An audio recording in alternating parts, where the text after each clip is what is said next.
తెల్లవారితే చక్రవర్తి అయి రాజ్యమునేలే రామయ్య తండ్రి మాటకై పదవిని బదలి అడవులకేగెనయా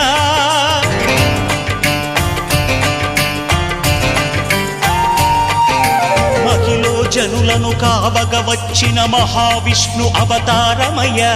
ఆలిని రక్కసుడపహరించితే ఆక్రోశించెనయా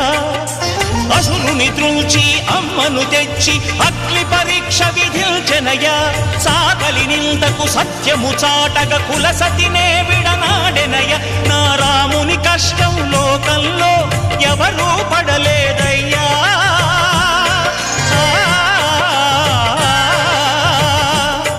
నా రాముని కష్టం లోకంలో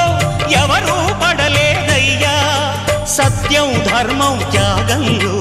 అతనికి సరిలేరయ్యా కరుణా హృదయుడు